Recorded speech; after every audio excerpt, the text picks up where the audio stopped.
Great. So this is the first session in our 4-part series on clergy finances, and we'll be recording all our sessions so we can add them to our new resource library video section on the diocesan website. And so our videos will be available for you to view anytime, and we'll constantly be adding new classes, and we'll hope they'll be a useful and helpful tool that's always available for you. So over the next 4 weeks, we will be exploring a variety of topics, such as capital campaigns, buildings and grounds, planned giving, endowments, investments, taxes, and so forth. And today we are kicking off our series with accounting basics, and we're delighted to welcome Ryan Kelley, CPA, to lead our session. And Ryan is the treasurer at St. Paul's Episcopal Church in Lakeview and a member of the finance committee at St. Paul's Episcopal School. And in his professional life, he is audit director at LaPorte CPAs and Business Advisors and leads their risk advisory services group. He has experience serving multiple industries nationally and globally, helping companies interpret and apply new accounting standards. Ryan provides consulting services in the energy, healthcare, and nonprofit sectors and manages large-scale nonprofit and governmental health systems. So we are very grateful to have Ryan be part of this series and share his experience and expertise with us. And we look forward to our second session with him on June 16th. So I will just begin by opening us in prayer, and then I'll turn it over to Ryan. And I thought for today, the prayer for the right use of God's gifts on page 827 of the BCP might be appropriate. So let us pray. Almighty God, whose loving hand has given us all that we possess, grant us grace that we may honor you with our substance, and remembering the account which we must one day give, may be faithful stewards of your bounty through Jesus Christ our Lord. Amen. Amen. So Ryan, thanks so much for being with us today. We so appreciate it. Thank you. I appreciate it. I'm going to go ahead and share a PowerPoint presentation. So give me one moment to get that up.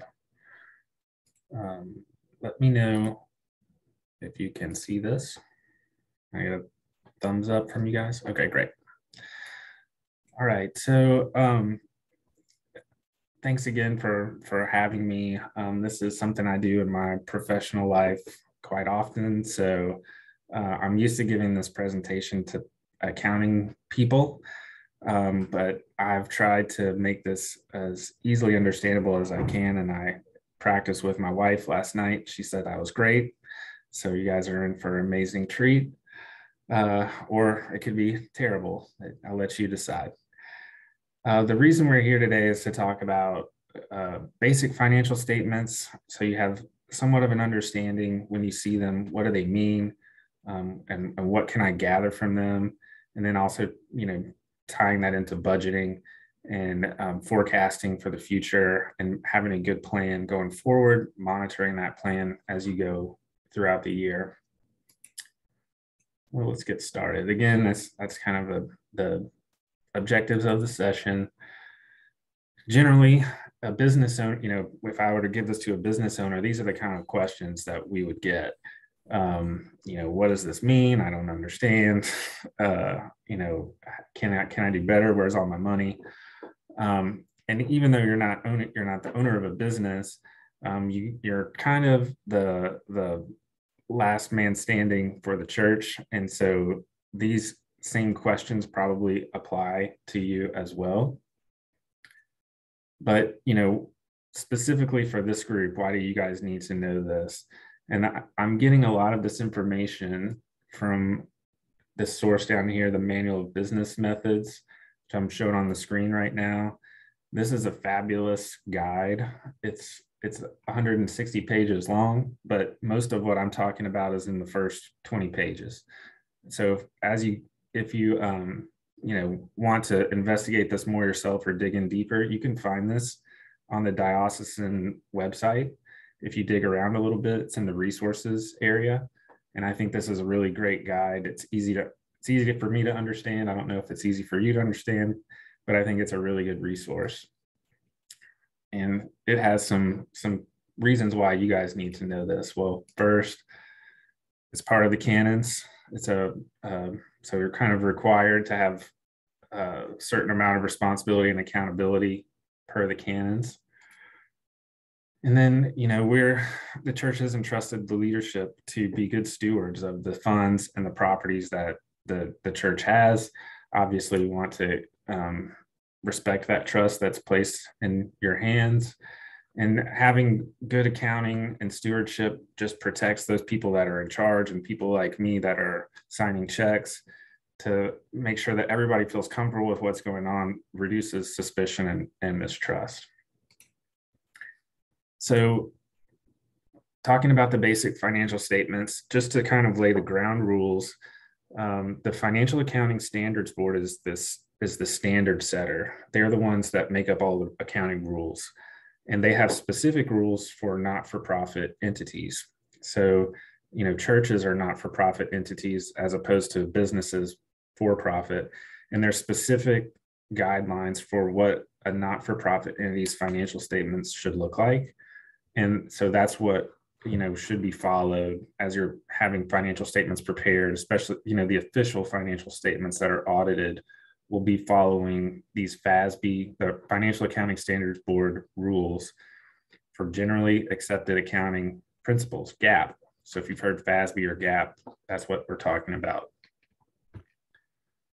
So the basic financial statements include a statement of financial position, which is also known as a balance sheet. And I'll probably refer to it as a balance sheet as I talk through this presentation. A statement of activities, which is also known as an income statement. Within part of the not-for-profit rules require now a statement of functional expenses, which isn't something, it's really just more details about what's in the statement of activities. And I'll explain that as we get there. But that's not new information, it's just more information. And then the third one is a statement of cash flows. Behind all of that, if you've seen financial statements, I'm going to show you St. Paul's just as an example. This is what our audited financial statements look like. You can see it's got the statement of financial position, statement of activities, statement of functional expenses, statement of cash flows, just like I said. And then we have all these notes that make up the rest. The notes are really just supplementary information to explain some of the details of what's in those statements. So we have our audit opinion that says we're all good. And then the first thing we have is this statement of financial position. So that's what I'm going to get into first here. So the reason we have a statement of financial position is really to provide information about what assets, liabilities you have. And then down here, these net assets are really the accumulation of all of the income or losses that the organization has had since its inception. And so, assets, in case you don't know, they're things of value. And all of this information is really set up in order of its nearness of conversion to cash. So the first thing at the top of our list of assets is our cash. The next thing, at least for St. Paul's, is we have investments. And if we needed cash, the next thing we would do is sell investments to get cash. Kind of the last thing that we would do is sell a building or sell property or equipment to convert that to cash. So that's the order, like I said, that it goes in. It's in order of liquidity. On the liability side, it's the same thing. Accounts payable are expenses that we have incurred, but we haven't written the check yet. We haven't paid that bill yet. So that's what this represents, is bills we're going to pay in the near term. These deposits are, in this case, these were deposits for mission trips. So people had given us money to pay for mission trips, and we hold that money for them until we actually spend it to buy plane tickets or other supplies for the trip. or we hold on to it and we have to give it back to those people if the trip is canceled, for example. Next down here, we have our PPP loan, and you guys may have heard of that. This was an SBA, a government loan program that pushed cash to lots of businesses and not-for-profit entities during COVID, to allow companies and not-for-profits to have cash available really for payroll, was what it was for during the pandemic, because so many things had been disrupted.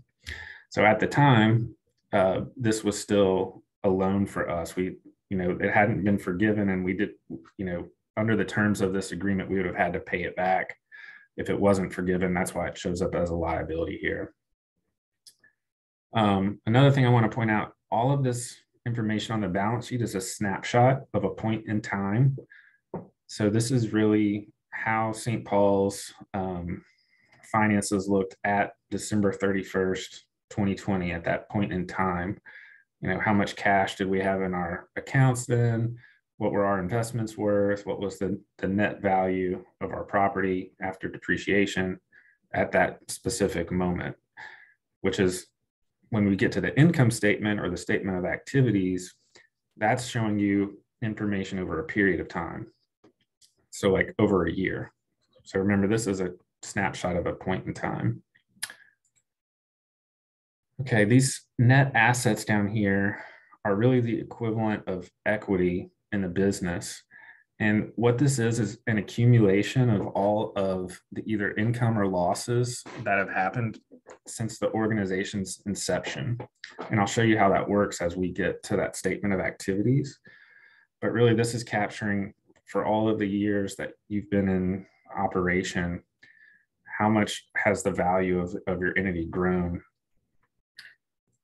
It's split between net assets that have donor restrictions and those that are without donor restrictions. So let me explain what that means. So just in St. Paul's case, you can see we have these investments that are roughly $3 million. Those investments were from a gift back in the 70s, I believe. And the original gift was for around $1.5 million. So that original gift is restricted. We can't ever we can never draw out of our investments below that original gift. That's the corpus. As that $1.5 million was invested in stocks and bonds and various other things, it grew. And so, it grew from 1.5 million to it was worth $3 million in December.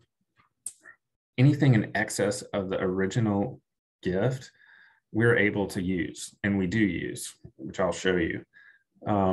But that is what like a donor restriction would be. That's a perpetual restriction. It goes on forever.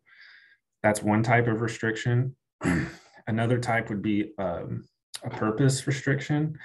So, for example, if someone makes a gift or makes a contribution that's specifically for the altar guild, that money can't be used to pay the utility bill.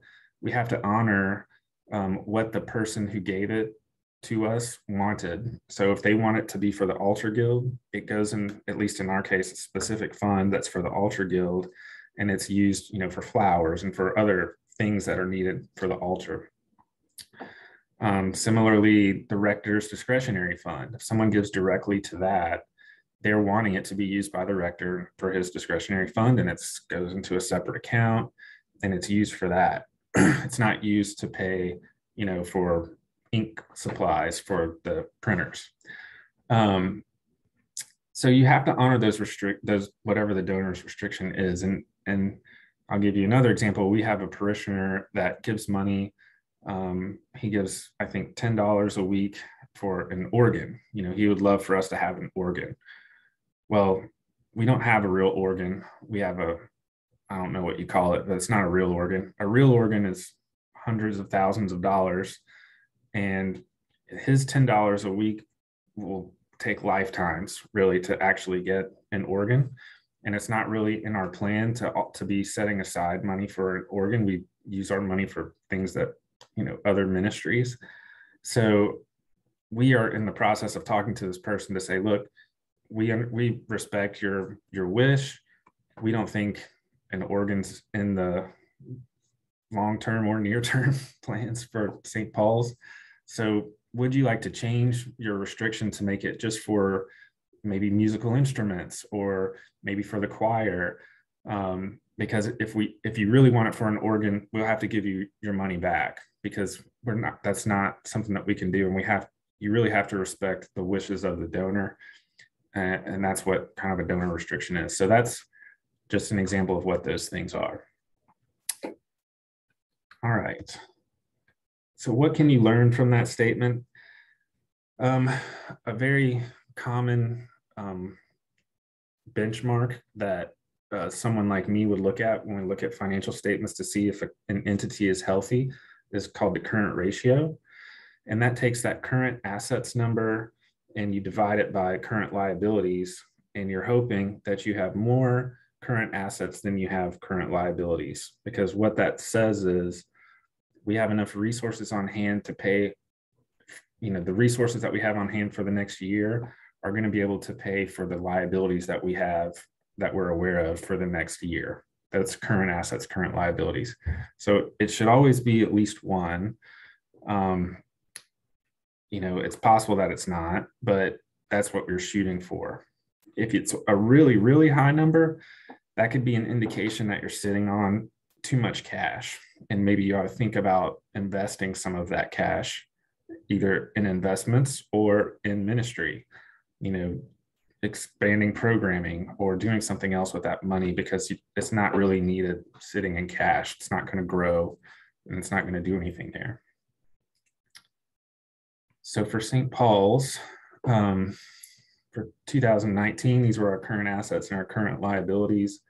And you can see our current ratio is 3.6. That means we could pay off all of the debts that we had 3.6 times with what we had on hand.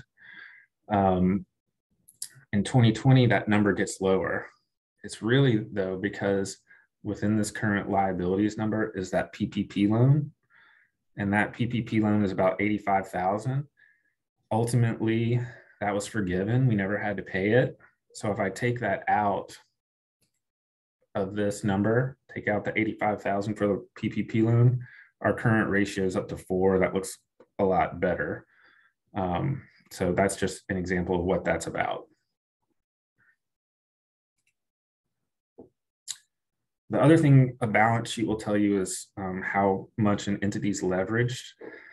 If you've heard that term before, what leverage means really is how much debt you have, how much you're borrowing to continue your organization's operations. The more debt you have, the more highly levered you are, the more highly leveraged you are.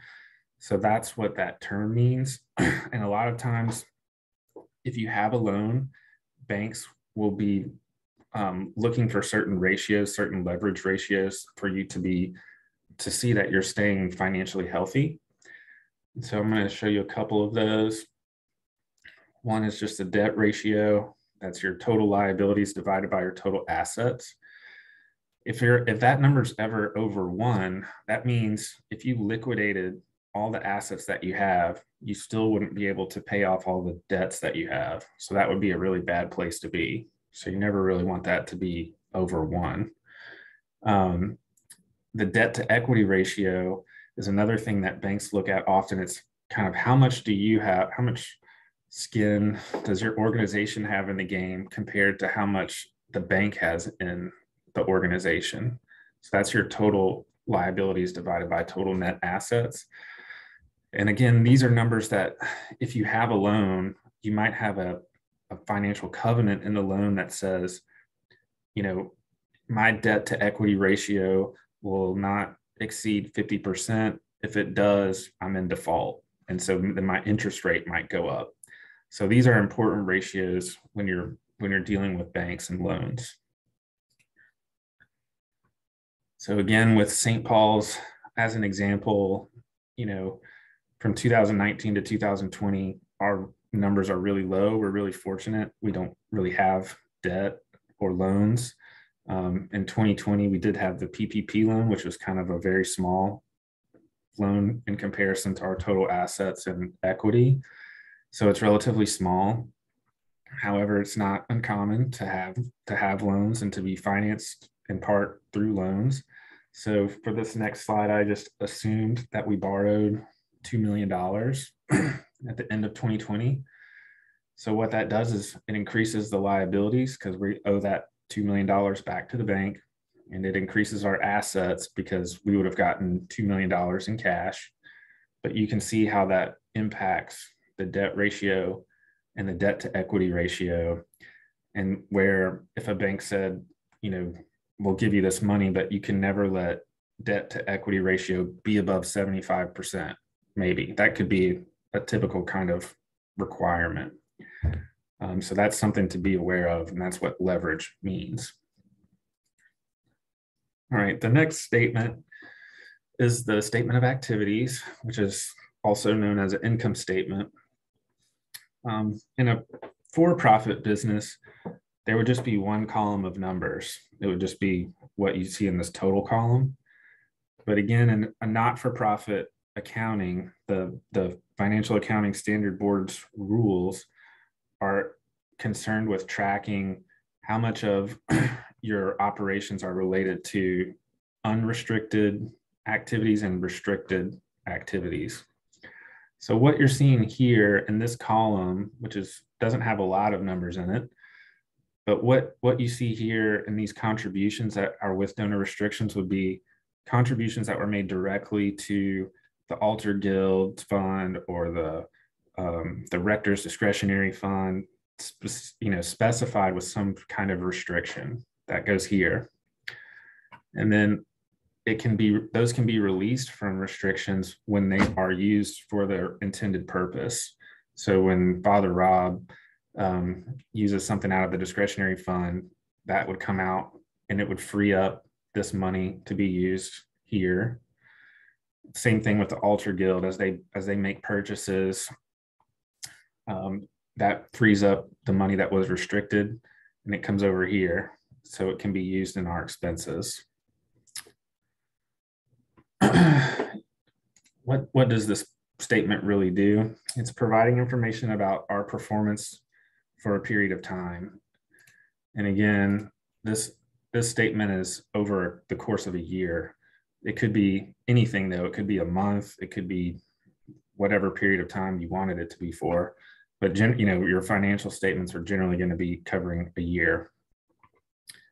The other thing that this does, that the accounting rules kind of establish, is that they want to be clear about what monies are used for programming versus kind of general and administrative costs to keep the doors open.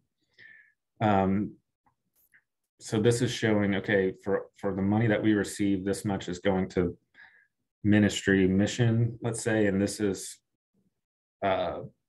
utilities, back office type costs to keep things running. And remember I said the net assets on the balance sheet, let me pull that back up, hold on.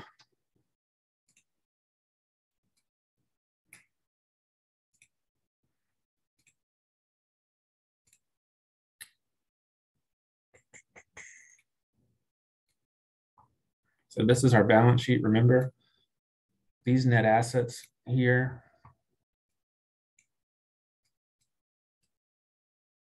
are coming from this statement. So in 2019, our net assets without donor restrictions was 2.3 million. That's the starting point. Because we had more revenues than we had expenses, that increased by 15,000 till we get to this number on the balance sheet. And this happens year after year after year, which is why these numbers grow or may decline. So that's how this is rolling forward those net assets based on whether you have more revenue than you had expenses or more expenses than you had revenue. That would reduce that number. All right. So I have a little spinning blue box on program services and the management and general expenses, because the functional expense statement that we're coming to next is really just showing us more information about these two. So you can see down here, here's the program services, management in general, but we just have this new dimension of information that's more specific to what these costs really were for. So the purpose of this statement is really to provide more information about the expenses in one location. This is something that is relatively new. It came out, this ruling, the rules for having this statement came out in 2019. And it's providing readers with both a functional classification, is it mission and ministry, or is it keeping the doors open, and the natural classifications, which are like personnel costs, counseling, utilities. So people can see how much of, when I make a donation, how much of it's being used for, the mission, and how much of it's being used because we're on St. Charles Avenue in a Golden Palace, and it's very expensive to keep this place going. All right, the last statement is this statement of cash flows. And this is one that even people that study accounting have trouble with. So I'm not going to get into the details of how this comes together, but I want you to understand when you look at it for your organization, what you can interpret from it.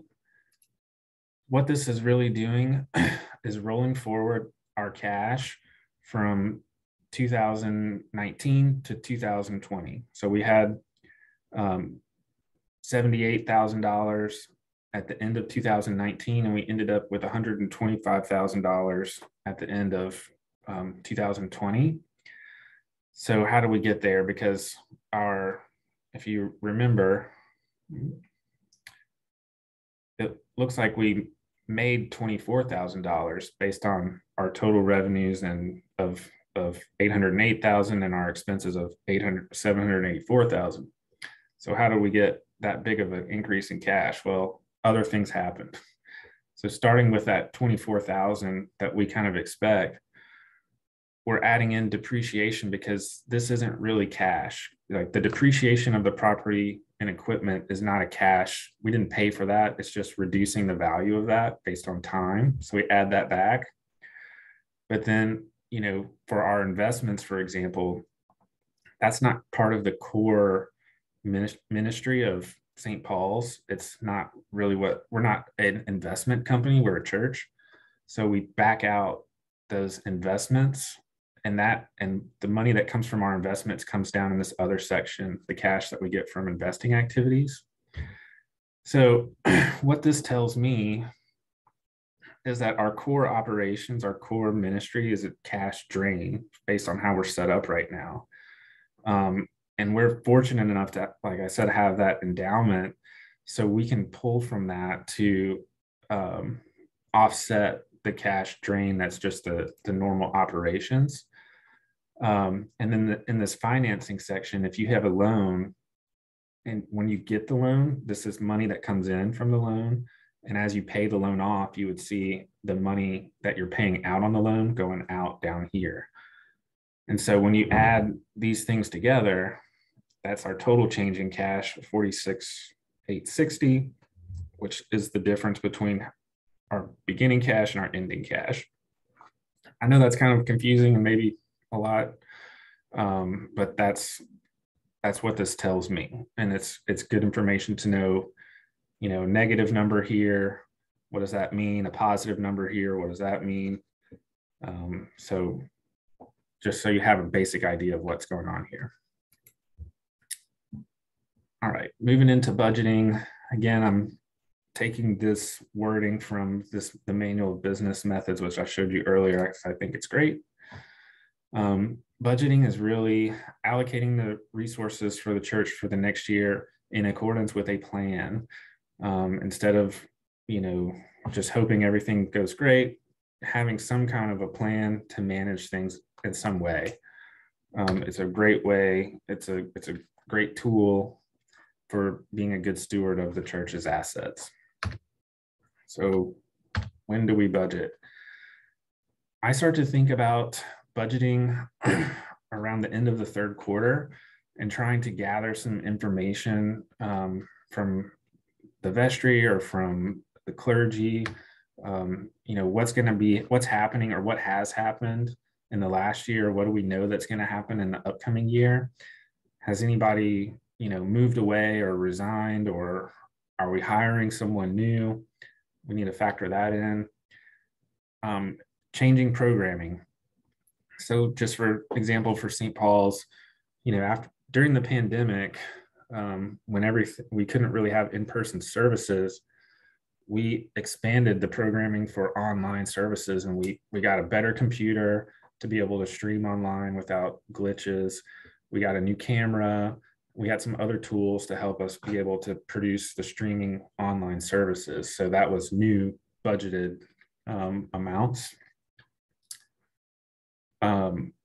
The other thing is anything ending. So again, with COVID, we couldn't be in person. Wednesday night services where we would have meals for the families that would come, and we would have childcare. That was an expense that we were no longer going to have until COVID ended. So it's something to think about as you're looking forward. What do we need to change? All right, this is a huge one. Thinking about major maintenance and asset replacement. I can tell you for us, our air conditioners are a constant maintenance issue. They're fairly old. And while I don't know that we need to replace them in 2023 or 2024, I'd say by like 2030, they're gonna be done. So we need to start having a plan of how much is it going to cost to replace those, and start setting aside money each year and have it ready for when those things fail on us. We have to replace them. So in that case, it's thinking about more than just 1 year in advance. It could be 5 years, it could be 10 years. Kind of long-term planning for things like that is important.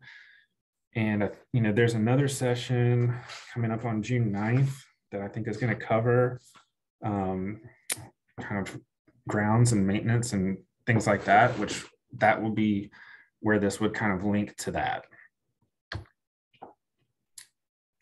Last point, it's nice if you can kind of dovetail budgeting into the stewardship campaign. So you have an idea of pledges and the revenues that you're expecting. You at least have the number that's been promised. And that's a good starting point for knowing how much you have available to spend. So to the extent that the stewardship campaign can be timed to coincide with when you're finalizing the budget, that's great. All right, I'm going to kind of give you an overview of how I budget, not because you guys will be doing this, but so you can oversee the process and have some idea of, what to be looking for when you're preparing the budget and what to think about. So the way that I do it, I start with the current year's budget and the last 2 years' budgets before. I'm going to show you kind of what it looks like. So when I did the 2022 budget, I had the 2020 budget to look at, 2021, and then I was doing this budget on November 9th. And so I don't have the full year of 2021 to compare to my 2021 budget. So I just took 12 months of the most recent activity I had available. So starting from November 1st, 2020 to October 31st, 2021, that was my most recent 12 months of information.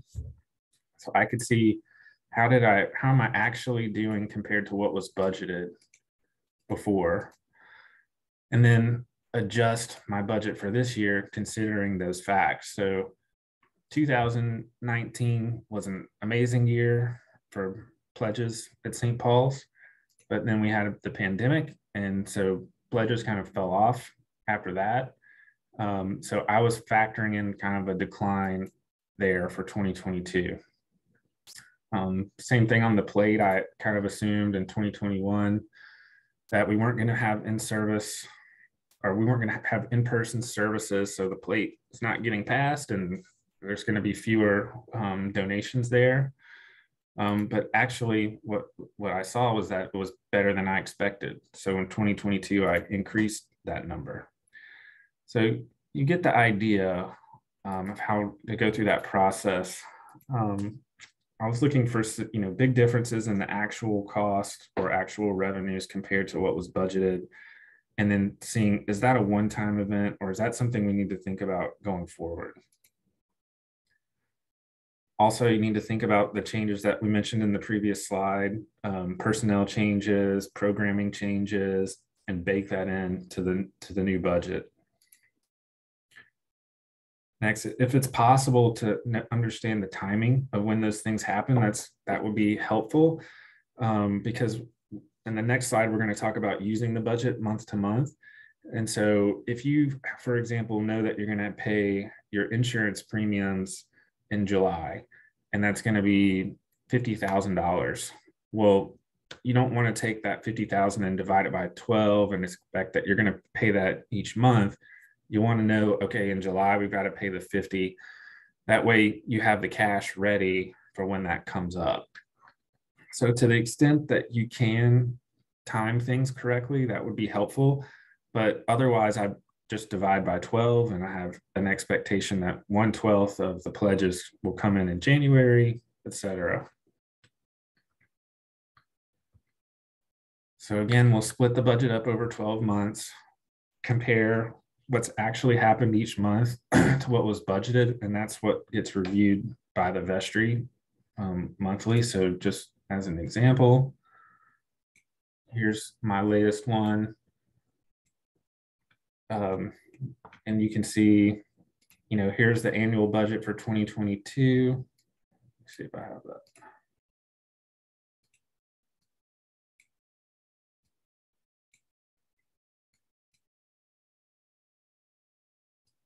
So you can see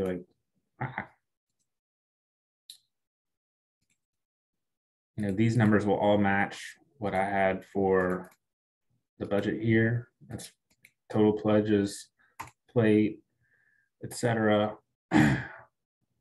And it's been divided out over each month. So by April, I was expecting 85,000. We actually had 109,000, which is great. Same thing on the plate. And this way you know how you're doing. You can, like I said, this looks great to me, but if I didn't have the budget, I wouldn't necessarily know, are we doing good? Are we doing bad? So this is a good way to kind of be able to monitor how you're doing month to month and share that with the vestry. Same thing down here, are our expenses more or less than what we expected? And then why? So if somebody has a question, what's going on with our utility bills? This is what we expected, and this is what's actually happened. It's because we had a pipe explode underground and water ran for 3 months and nobody knew. All right. Again, then that approved budget serves as authorization to spend those amounts. So the person that's doing that doesn't need to come and ask the vestry every time, this is happening. We already knew this was going to happen. So that spending is authorized.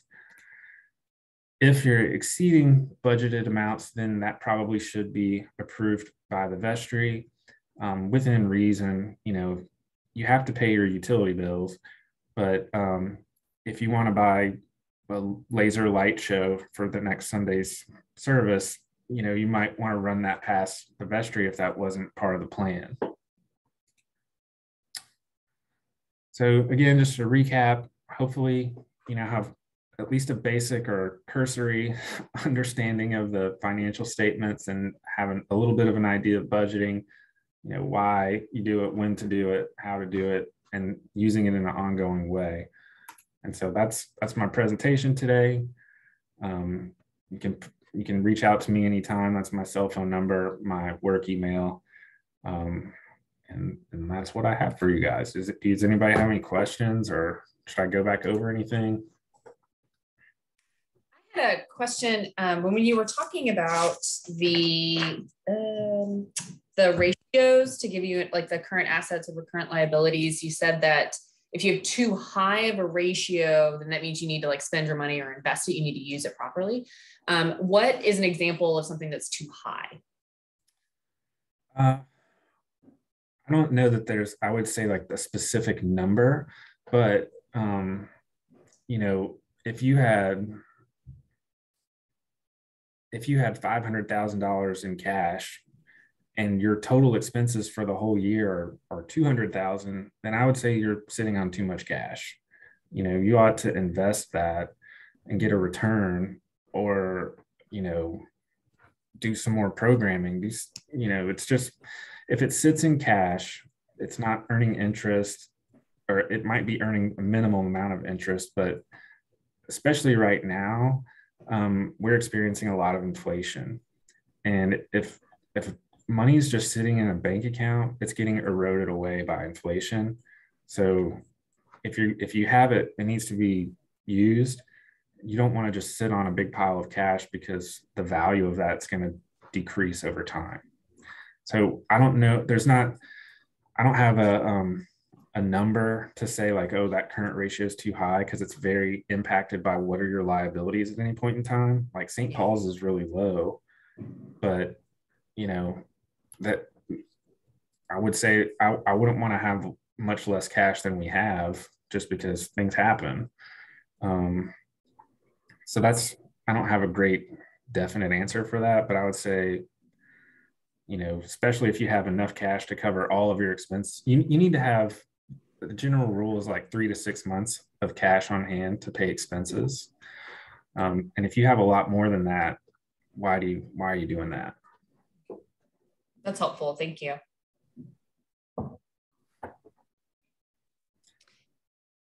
So we are up on time, and mindful of everyone's time, I'm going to go ahead and stop our recording.